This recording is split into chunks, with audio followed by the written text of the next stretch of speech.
Keluar dari ruangan Nona Iriana, Kara membawa tips yang dia dapatkan.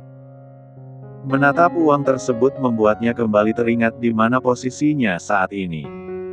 Kara bukanlah sebagai istri dari Brian Harwell, melainkan seorang karyawan cleaning service. Ya, aku tidak boleh memiliki pemikiran yang jauh tentang pernikahanku dengan Brian, apalagi sampai ada harapan. Karena yang akan jadi istri Brian sesungguhnya adalah Nona Iriana, bukan aku. Batin Kara dengan mantap, kepalanya sampai terlihat mengangguk kecil. Meski mendapat uang dari Iriana, Kara tidak merasa terganggu sedikitpun. Dia justru bersyukur dan menerima uang tersebut. Kara tak ingin munafik, untuk hidupnya sekarang uang sangat berharga. Jika Kiara bisa saja ditanggung seluruh hidupnya dengan Brian, maka Kara akan mencari untuk dirinya sendiri. Meski sekarang hidupnya seperti jungkir balik dengan kehadiran Brian yang mendadak, namun tak ada yang berubah dari Kara. Kara akan tetap jadi seperti sekarang, wanita dengan satu anak yang bekerja keras. Tanpa bergantung pada Brian, aku pasti bisa mendapatkan masa depanku sendiri. Batin Kara dengan semangat, keras tekadnya untuk terus bekerja dan menghasilkan uang sebanyak mungkin. Kara yang saat itu sedang berjalan dengan setengah melamun, langsung tersentak kaget saat mendengar namanya dipanggil. Lalu dia menoleh dan melihat Desi sedang tertawa. "Aku panggil doang kamu sudah kaget begitu?" goda Desi sambil menyenggol lengan Kara dengan sikunya. "Kamu langsung nongol, bagaimana aku tidak kaget?" "Bukan aku yang langsung nongol, tapi kamu yang kayak melamun makanya tidak sadar aku datang," kata Desi, tak mau kalah. Karena sebenarnya tadi memang melamun, kini Kara bingung dan tidak bisa memberikan pembelaan. Dia hanya menggumam tak jelas sambil pura-pura membersihkan bajunya yang sedikit basah. "Ngomong-ngomong, kamu dari mana? Aku cari-cari dari tadi tidak ada," tanya Desi. Tak lagi mempermasalahkan Kara yang kaget dengan panggilannya barusan, karena tadi sebenarnya dia baru datang dan hanya berniat bercanda. "Oh, aku abis dari ruangannya Nona Iriana. Tadi ketemu di lift terus sekalian disuruh bersihin di sana," jawab Kara sambil tersenyum, berusaha bersikap biasa saja agar Desi tidak curiga. "Oh." Desi hanya mengangguk-anggukkan kepala dan tidak bertanya lebih lanjut. Tapi setelah beberapa saat berjalan, tak sengaja pandangan Desi jatuh ke arah tangan Kara. Dan dia langsung terkejut. Terlihat jelas di mata Desi jemari Kara yang sedang menggenggam gagang pel nampak kosong. Tidak ada cincin cantik yang biasanya melingkar di jari manis itu. "Cincinmu mana Kara, kok tidak ada? Jangan-jangan jatuh di ruangannya Nona Iriana?" Dek. Kara kembali tersentak dan tubuhnya langsung membeku. Tadi dia terlalu menyemangati diri untuk tidak menggantungkan harapan lebih pada pernikahannya, sampai lupa kalau cincinnya masih dikantongi. Padahal seharusnya dia kenakan lagi begitu keluar dari ruangan Nona Iriana. "Kara, cincinmu beneran jatuh ya? Ayo aku bantu cari." "Sayang banget kalau hilang," tegas Desi. Meski tidak ikut memiliki cincin itu, tapi Desi tidak rela jika cincinnya hilang. Menurutnya itu adalah cincin paling indah yang pernah dia lihat meskipun hanya mainan, dan itu sangat cocok dengan jemari Kara. "Tidak. Cincinku tidak jatuh. Tadi memang sengaja aku lepas," jawab Kara dengan gagap, menyadari ada satu lagi kecerobohan yang telah dia lakukan. "Kenapa? Bukannya katamu Kiara akan marah kalau cincinnya kamu lepas?" tanya Desi dengan bingung. Kemarin Kara sendiri yang mengatakan kalau cincin itu harus selalu dipakai, tapi kenapa sekarang tiba-tiba dilepas? Merasa ditatap dengan penuh rasa penasaran, Kara hanya bisa menunduk. Jangan sampai Desi juga menyadari kegugupannya, nanti dia akan lebih curiga. "Itu tadi ku lepas sementara. Jarang-jarang aku ketemu Nona Iriana, tapi ini tadi malah sampai bersihin ruangannya. Daripada beliau melihat cincinnya, jadi aku lepas saja. Desi semakin bingung dengan jawaban Kara. Menurut Desi apa masalahnya? Hanya sebuah cincin. Memang Nona Iriana akan mengurusi karyawannya sampai ke hal-hal kecil itu. Aku masih bingung Kara. Kenapa kamu takut kalau Nona Iriana melihat cincin itu? Padahal tidak ada yang salah kan? Tanya Desi, masih ingin tahu apa alasan Kara. Tidak salah sih, tapi aku takut dianggap berlebihan. Kara berusaha tersenyum lagi, terus mencoba meyakinkan Desi kalau tidak ada masalah yang serius. Di mana letak berlebihannya? Itu kan hanya cincin mainan. Kurasa Nona Iriana juga tidak akan mengurusi hal-hal semacam itu Kara. Mendadak Kara menyadari kebodohannya dengan membuat alasan yang tidak masuk akal. Akhirnya Kara pun mencoba tertawa agar kecurigaan Desi tidak berlanjut jauh. Iya ya, ini kan hanya cincin mainan dan Nona Iriana belum tentu akan melihatnya. Ah, aku tadi terlalu gugup satu ruangan dengan beliau, makanya pikiranku sampai kacau begini, ucap Kara sesaat kemudian, mencoba mencairkan suasana yang mendadak serius. Kamu ini ada-ada saja Kara. Selama kita kerjanya benar, tidak perlu terlalu gugup berhadapan dengan bos. Walaupun posisi kita adalah karyawan paling rendah di hotel ini, tapi tetap saja peran kita itu juga penting. Jadi asalkan kita tidak membuat masalah pasti semua baik-baik saja. Iya, lain kali aku tidak akan gugup, jawab Kara sambil menunduk lagi, teringat kembali dengan masalah besar yang melibatkan dirinya. Sebuah masalah yang jauh lebih fatal dari sekedar masalah pekerjaan. Jika hanya melakukan kesalahan saat bersih-bersih atau tidak sengaja merusak properti hotel, maka masih banyak pintu maaf dan kesempatan untuk memperbaiki semuanya. Konsekuensi paling besar mungkin hanya potong gaji. Namun masalah yang dilakukan Kara sekarang ini lebih dari itu. Menyangkut cinta dan masa depan Nona Iriana. Andai semuanya terbongkar pasti akan hancur semuanya. Tidak Tuhan. Jangan sampai itu terjadi. Biarlah ini tetap menjadi rahasia sampai aku dan Brian berpisah, dan dia menjadi suami Nona Iriana seutuhnya. Batin Kara sambil meremat gagang pel.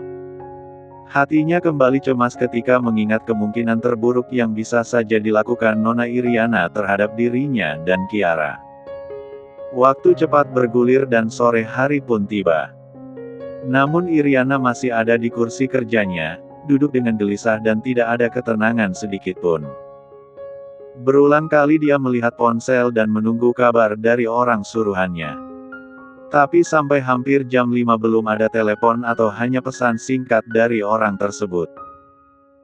Karena tidak sabar ingin mengetahui semua informasi tentang Brian, akhirnya Iriana yang berinisiatif menghubungi lebih dulu. Hanya butuh waktu 5 detik dan telepon terhubung. Iriana langsung menggerutu dan meluapkan kekesalannya. Aku membayarmu mahal untuk ini.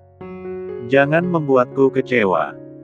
Dari semalam aku menunggu informasi yang kamu dapatkan, tapi sampai sekarang belum ada satupun informasi yang berguna. Sebenarnya kamu niat bekerja atau tidak? Hah? Maaf Nona. Saya akan berusaha lebih keras lagi. Tadi saya sudah menunggu seharian di depan kantornya Tuan Brian, tapi tidak ada tanda-tanda keberadaan beliau. Apa maksudmu? Apa Brian tidak datang ke kantor? Tanya Iriana dengan tidak sabar. Pergi kemana Brian jika tidak datang ke kantor seharian? Urusan apa yang membuat lelaki itu rela mengesampingkan pekerjaan? Saya tidak tahu pasti Nona. Tapi saya akan terus berusaha keras. Secepatnya saya akan memberikan informasi yang Anda inginkan. Mohon beri sedikit waktu lagi Nona. 2 hari. Hanya 2 hari waktumu untuk mendapatkan informasi yang aku mau. Jika tidak, kamu akan tanggung sendiri akibatnya. Tegas Iriana dengan amarah yang memuncak. Tidak menunggu jawaban dari orang suruhannya, Iriana langsung mematikan telepon secara sepihak. Lalu dia banting begitu saja ponselnya ke atas meja. Dia benci dengan keadaan ini. Dia sangat mencintai Brian dan ingin bersamanya dalam pernikahan yang nyata. Hidup bahagia berdua, penuh cinta dan kasih. Sesederhana itu keinginannya. Tapi dari hari ke hari Brian malah membuatnya semakin mati berdiri. "Kamu kemana lagi Brian?" gumam Iriana dengan tangan yang mengepal erat.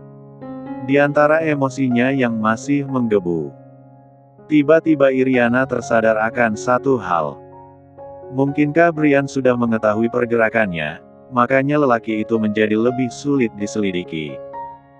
"Apa benar begitu Brian? Kamu sudah tahu apa yang kulakukan, lalu sengaja menghindar dan mengelabui orang suruhanku," ucap Iriana seorang diri. Tangannya semakin mengepal kuat, lalu menggebrak meja dengan keras. Wajahnya merah padam dan tatapannya nyalang ke segala arah. Iriana diselimuti amarah yang tidak akan reda dengan mudah, kecuali Brian tiba-tiba datang dan memeluknya dengan erat. 1 menit saja pasti emosinya akan langsung stabil.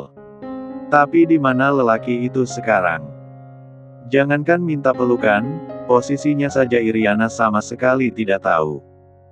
"Brian, sekeras apapun kamu menyembunyikan wanita itu, aku pasti akan menemukannya.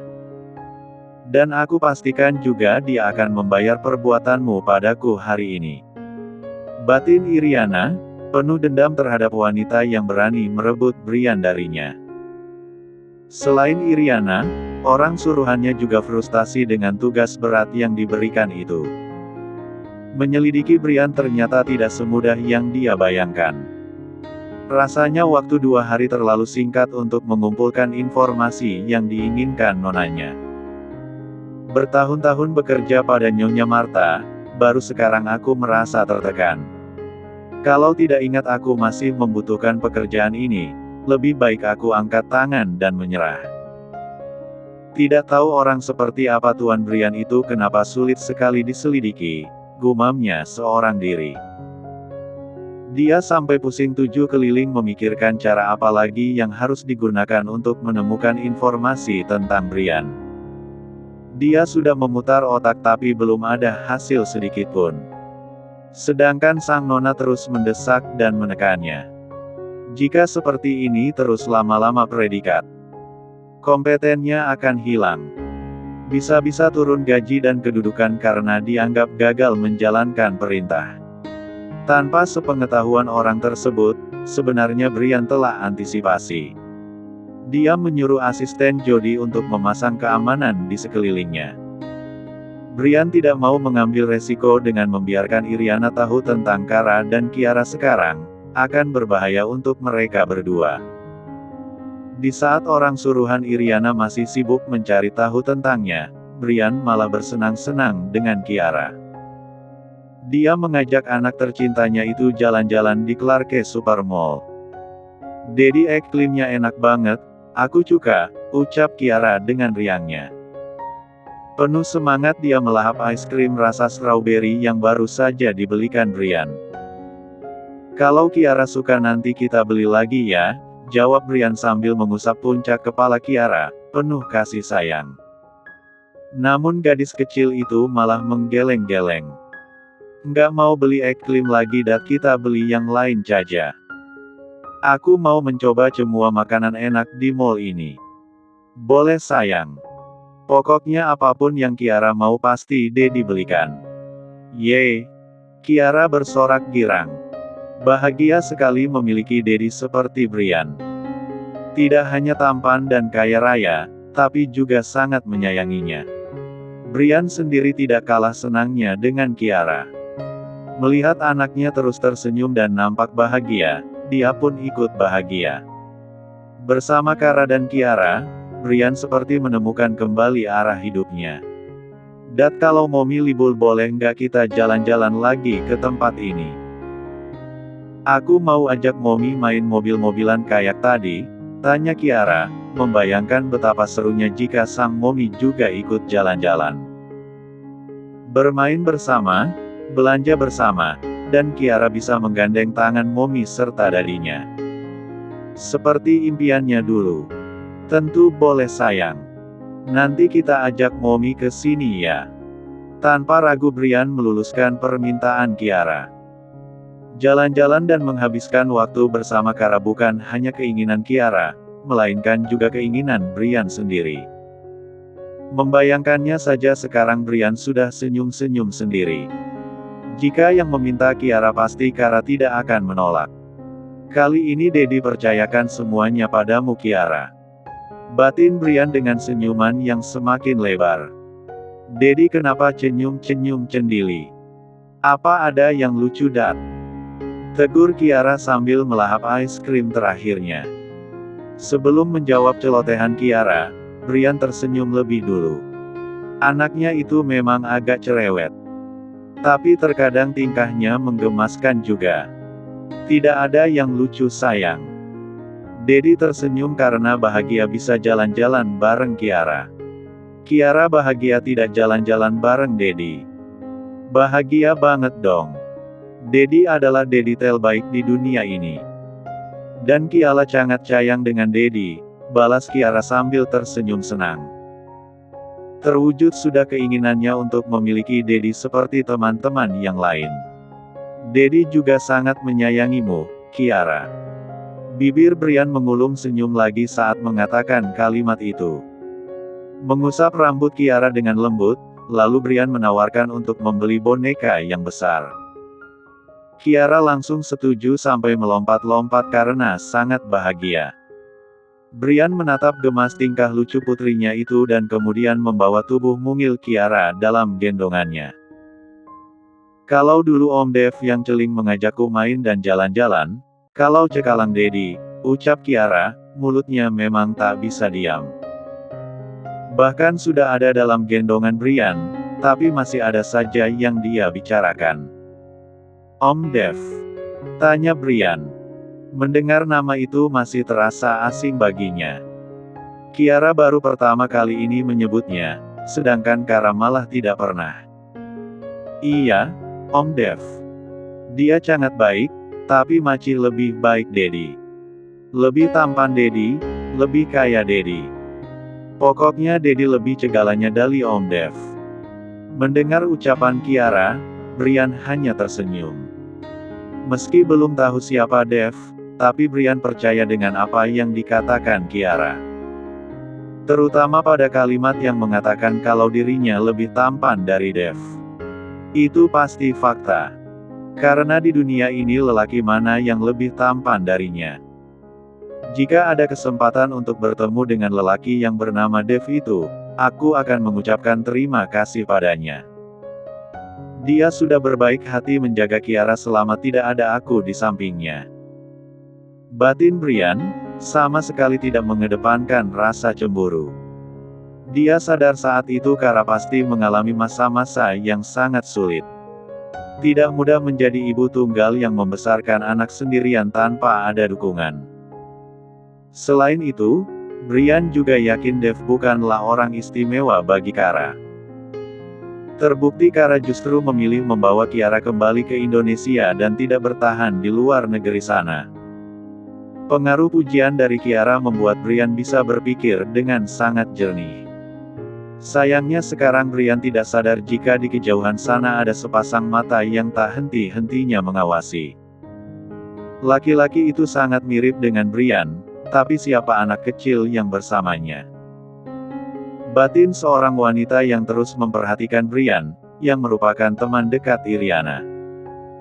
Menggerutu kesal dia karena tidak ada kesempatan melihat wajah Brian dengan lebih jelas. Hanya dari samping dan itu pun terhalang kepala Kiara. Jadi dia tidak bisa memastikan itu benar-benar Brian atau bukan.